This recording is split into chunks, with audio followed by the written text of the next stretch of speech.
everything we do provides an opportunity for girls to have a voice. And the girls have such autonomy at our school because often it's a time of co-constructing their opportunities. So the girls will come up with ideas themselves of what they want to do, clubs they might want to create, and provide opportunities for voice.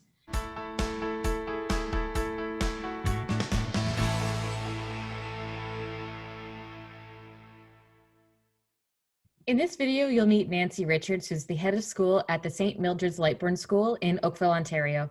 And in this video, you'll hear about the research that speaks to the benefits of an all-girls education. You'll also hear about how the school maintains a fun and family atmosphere in its building. And you'll also hear about what's coming up for the school in the next strategic plan. Why don't you start by telling us 3 things that you love about your job? Oh, 3 things I love about my job. That's not enough. I love this school. I love working with girls. I love working with these teachers at the school, outstanding staff and faculty. I think, the parent community is very special, and they work so hard to be partners in working with the school around the needs and the strengths of their girls. And so those are 3 top things. But I guess the icing on the cake for me is just the fact that we're all working together for the good of the girl so that she can follow her passion and find her passion and make a difference in the world. And that sense of community and collaboration as a community is really unusual and special. And I love that part of the job, that I can help to make a difference in the lives of girls and in the lives of families. And speaking directly to all girls education, is that where you were drawn naturally as an educator, as a school administrator, or what has been your journey with education and then all girls education?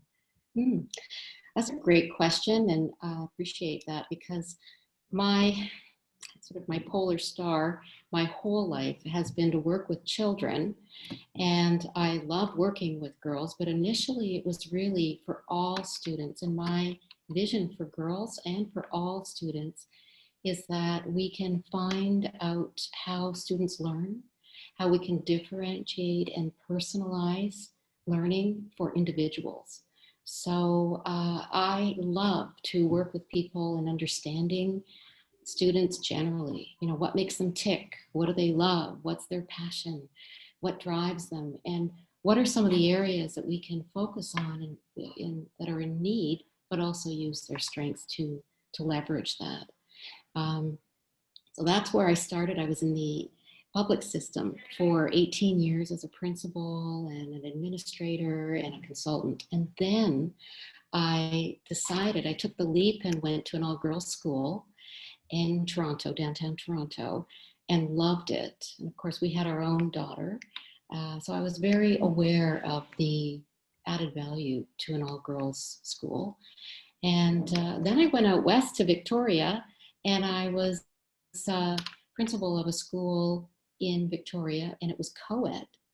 And that was an interesting experience because it helped me really embed my desire to help girls have a voice and the importance of all girls learning. So it really supported that.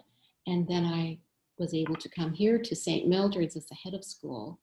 And I'm passionate about all girls learning and giving girls a voice and supporting them on their journey. And I don't know how much detail you want me to go into, but the fact that there's so much research and to support an all-girls environment, and that I've actually experienced it in 2 very top-tier schools in Canada. And I've also experienced the co-ed recently. It's just such a dramatic change for the girls and their learning. Can you speak a little bit more to that, about what that difference is, going from having the 2 very different experiences in Mhm. your perspective, what has that meant for a girl's experience? Well, I can speak to the fact that all of the research says that the boys get all the attention in a class. They get 70% more attention from teachers than girls do when it's in a co-ed space. But the boys blurt out that there's girls are feeling more uncomfortable in a class where there are boys. The learning isn't as equitable, basically. That when I take a look now in an all girls setting, the girls are on 100% of all the teams. They are on 100% of all leadership opportunities and positions. They're not having to split or share between the boys. These strategies in a classroom for girls are really tailored to supporting cooperation and collaboration. Girls typically, not all girls, but typically like to work in groups and like to talk through a lot of their ideas and their thinking. So what I see are girls who are very connected and have more opportunities for connection and more opportunities for support and an understanding of how they learn best. And I think that, I also feel that there's a lot more research on how effective the girls are in university as they are prepared for university, because there are so many role models for them as alumni, supportive experts, outside experts coming in to give them that confidence and that strength. So the all girls piece is paramount in terms of the choice of a school that parents might have in their thinking. Some parents might say, well, are the girls going to have some time with boys? Are they not going to be able to work with boys? But there's so many opportunities at a girls' school to connect with boys, whether it's through, well, coffee houses. We're doing those remotely now. Or we work with St Andrew's boys and do a lot of service work, or the global studies trips where they go off to Bhutan and they're with half the boys and half girls. So there are opportunities, but that deep academic learning is really what's so important to be in an all-girls school and setting. And you mentioned a couple times about the idea of giving girls a voice in an all-girls education at St. Mildred's. What do you mean by that? How do you give your students a voice? Well, there's also research about girls having a very strong, bold, confident voice up to age 7. And then something happens around age 7. Maybe it's the boys, I don't know. But I think they tend to be a bit more shy. And often in co-ed settings, they lose their voice. They're more concerned about what other people are thinking, the boys are thinking. But because you're in an all-girls school, there are more opportunities to work together without worrying about what the boys think. And they're not being disrupted or distracted by the boys. And on projects and approaches that are really supportive of girls' learning, so that they feel very confident to have a voice, that they are able to be given opportunities to disagree and to have an opinion, and yet be taught strategies how to logically be able to have that voice and to advocate. And I think advocating as a girl is such an important skill in today's world. So there are debating clubs and so many co-curricular opportunities for girls to speak, even at assembly, so that they learn to feel comfortable expressing themselves and to then find their unique voice. What is their gift to the world and what are they going to be able to share and to contribute to society as a citizen? And can you give me an example of a project, a program at the school that allows students to develop their voice? Is there a tangible example that you can offer? I just think everything we do provides an opportunity for girls to have a voice. And the girls have such autonomy at our school because often it's a time of co-constructing their opportunities. So the girls will come up with ideas themselves of what they want to do, clubs they might want to create, and provide opportunities for voice. But we also have a lot of different programs for mentoring our girls to strengthen their voice and their confidence. And so whether it's an alumni group coming in and providing help to the girls and modeling for them how they use their voice in their jobs or in their worker life. And then we also have the older girls supporting the younger girls in mentoring circles. So the senior school with the middle school and our middle school with the junior school. So there's so many opportunities for building that and also connecting it into leadership opportunities within the curriculum. And I have to say that what I love about this school is that it's right from age 3 up to 17 years old, all in one building, which is very unusual to have all one school. So there's so much joy in the atmosphere of the school because the little ones going by and the older sisters or the older students high-fiving, well, those not in COVID, but supporting these young girls and making them feel really a place of belonging and a place of true community. I was going to ask because the school has such a range of ages, and you mentioned that idea of having a strong voice until a specific age of age 7. Do you find that there are specific reasons why students join St. Mildred's at different ages, or do you find really that there is that long trajectory of starting the first possible year and then completing the entire educational journey at St. Mildred's? Mm-hmm. Well, it's usually a combination of parents and their needs. We do have students who are moving in and transferring from other countries, other schools, other provinces. So we always seem to have new girls coming in at different junctures, but we do have specific entry years, such as PK, the preschool, or sometimes if the class sizes are a little bit bigger at the grade 5 and 4 level, and then in grade 7 is an entry year. We add another class and we add more classes in the high school. So there are varying reasons. And I think that the girls who are here for that whole journey appreciate it. Some people might think, oh, is that too long a time in one school? It's a long time to be in one building. But the building is sort of separated into different schools, 3 schools. And I just think that it just becomes like a family almost, so that the children, as they grow and develop, everyone knows them and right across the school over time. And I think that's such an advantage because you might have a senior school teacher who has watched this little Millie, we call the little ones Millies, all the way through and understand how they learn and know their family.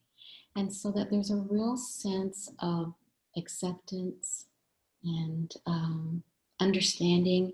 And I often say that one of the added values of our school that I really do love is that the teachers and the community, they know one another. And there isn't a teacher here who doesn't know every girl and know it, her strengths and can celebrate her gifts.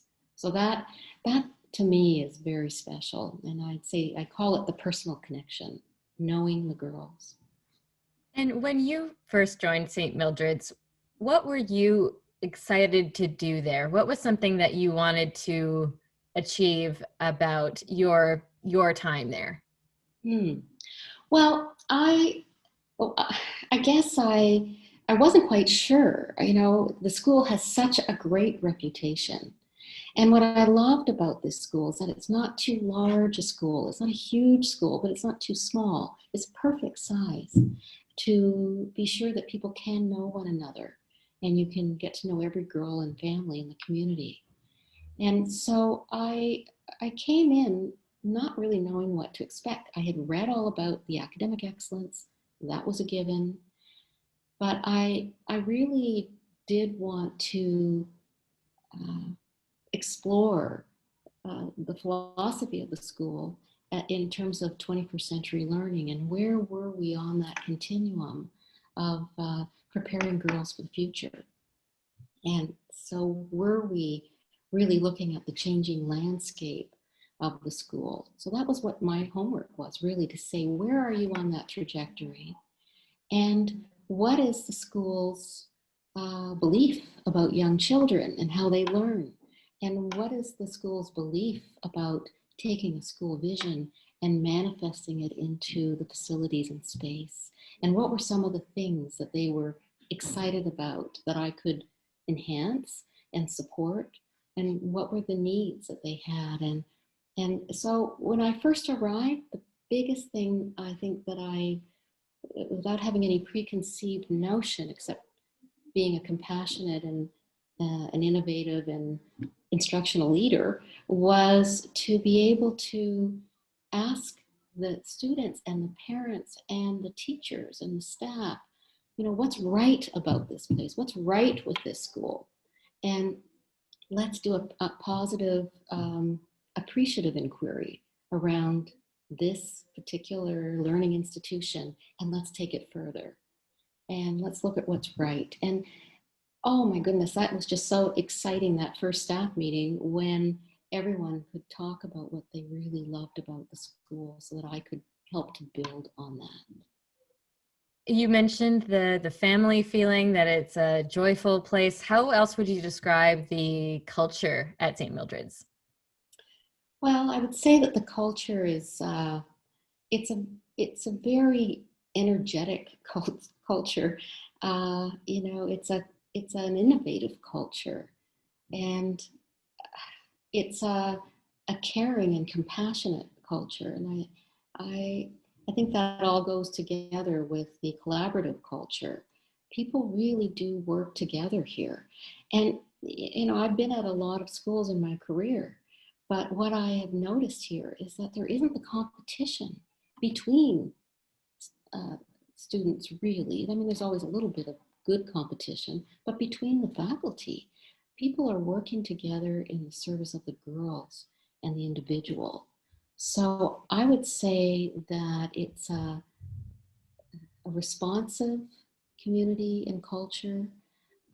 It's an adaptable community, and as we have journeyed through COVID and all of the protocols, and rebuilding so many of our protocols in the school, we've adapted, and the strength of that culture has seen us through a crisis. Mhm. And when you think about the students who apply for entrance into St. Mildred's, is there a student that wouldn't be a good fit or wouldn't excel at the school? I don't think so. I really don't think so. Again, from my background, which is finding the strength in every student and understanding how they learn and how do we differentiate a program for them so they can be successful. With that whole layer, I would go as far as we need to go to differentiate. And I think in working with the parents and understanding how far can they go, how far do they want to go, and can we work together as a team?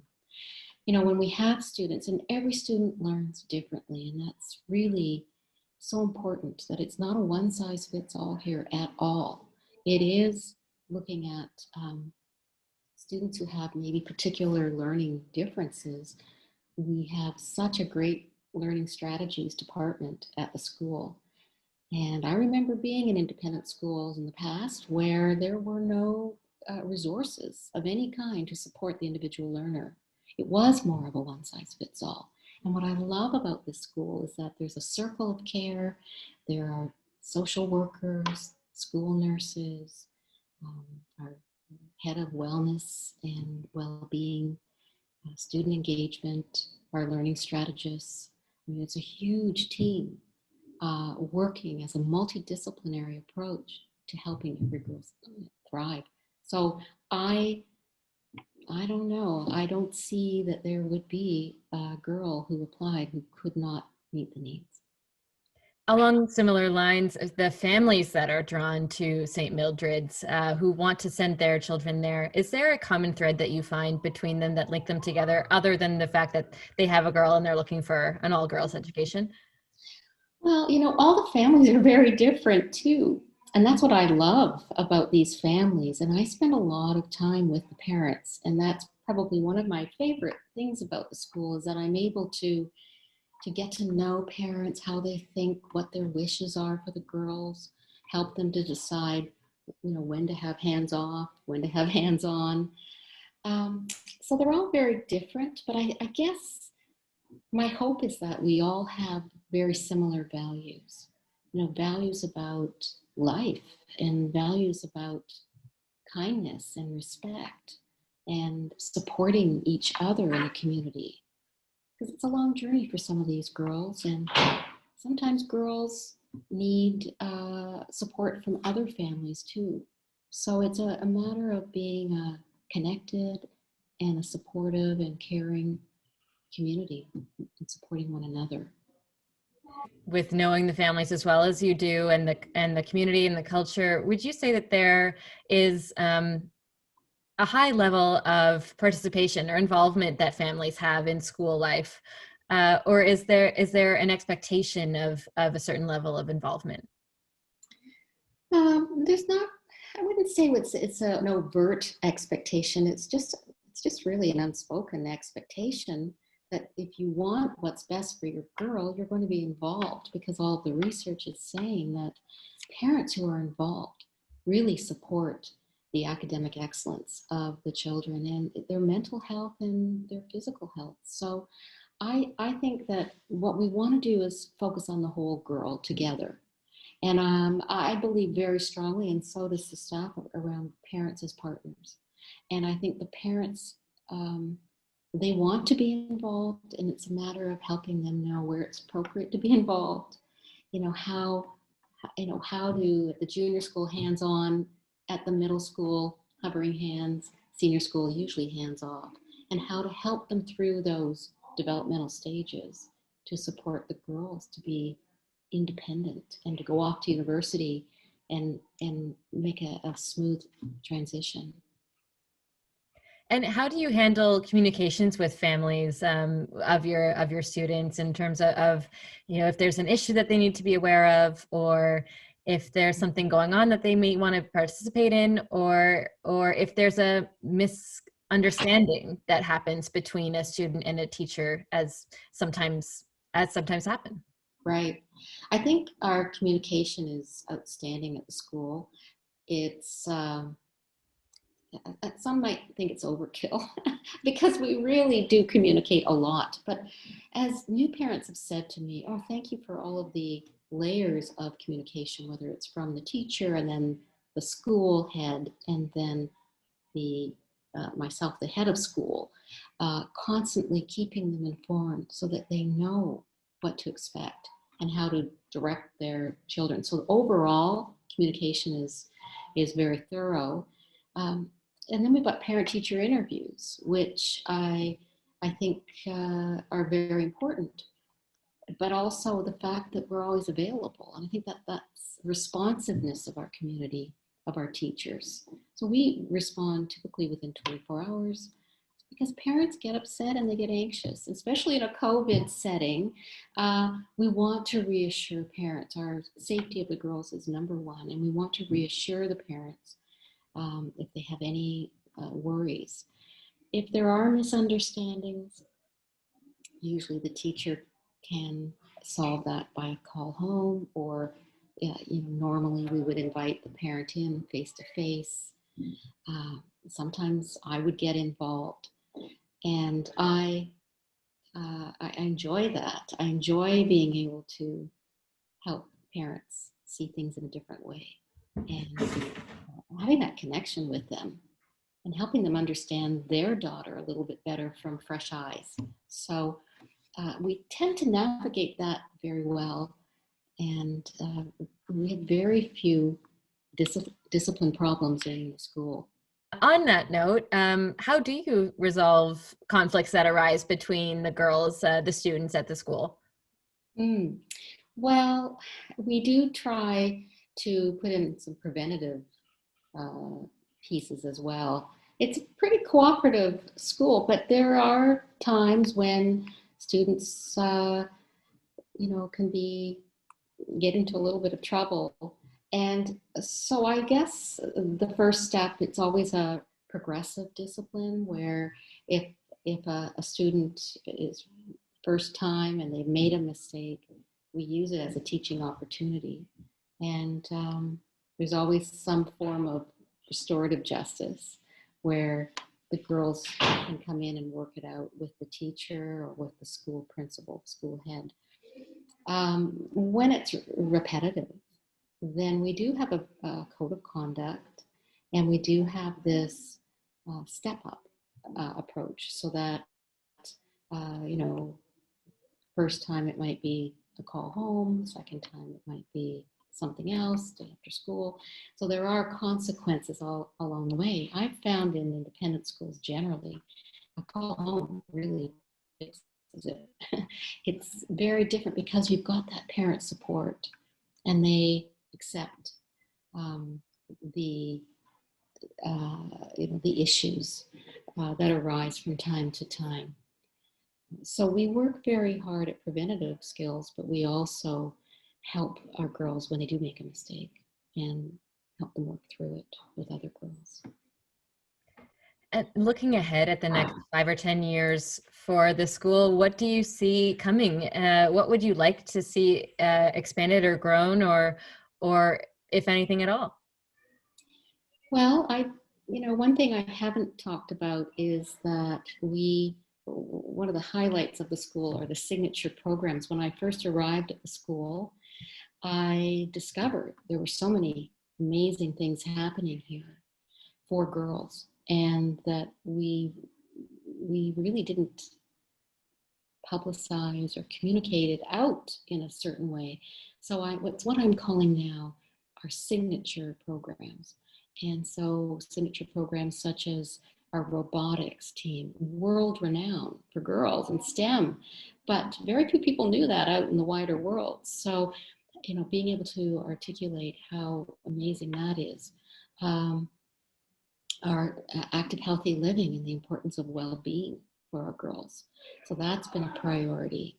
Another priority has been our professional internship at the school, where our grade 11s can do kind of a co-op work placement, but it's personalized again to the pathway and the strengths and the talents of that particular girl. So we were trying to highlight that.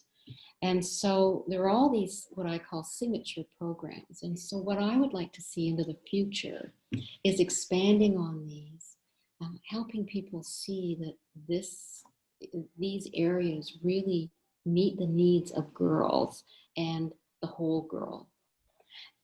That's one area. And then the other area, when you take a look at our vision of 21st century learning and personalization and all these signature programs, it's being able to find a way in enhancing our master plan, our facility, to reflect that vision in space. So that is something that's coming up.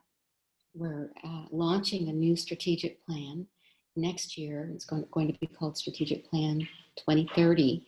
And so that will really guide us in a paced way toward implementing this larger vision that will have input from teachers, parents, students themselves, and the community. So that's really fairly big work, but it's exciting work as we move forward together. And if St. Mildred's was a person, what personality traits would it have? Oh my goodness. Well, I'd hope that the large personality could be extroverted and introverted. So meeting all the different styles, so that that person could connect with other other people in the community.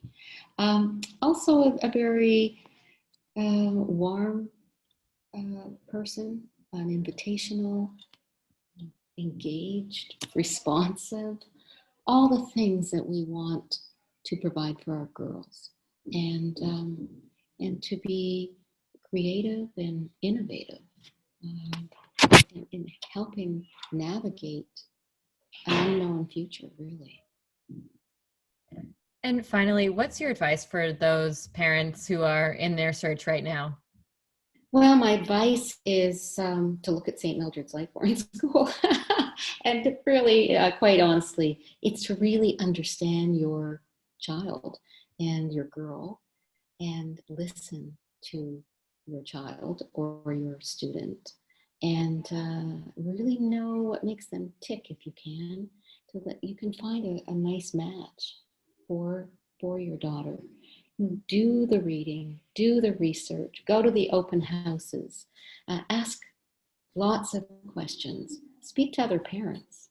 And I think our best marketing is really going on a tour of the school with a girl, and one of the girls telling you about their experience in a school will tell you so much, because it's so authentic and it's so honest. And from a student's point of view, I think will make a difference. But really do the homework and ask the questions, and make sure that you let your child have a voice, and no matter what the age, because our belief here at this school is that all of our children and our young women are courageous and they're changing the world all the time, but that they do have a voice and they are citizens of today. We're not thinking about them as citizens of tomorrow. We already think they have the capacity now. And so give your children a chance to have a voice at a young age.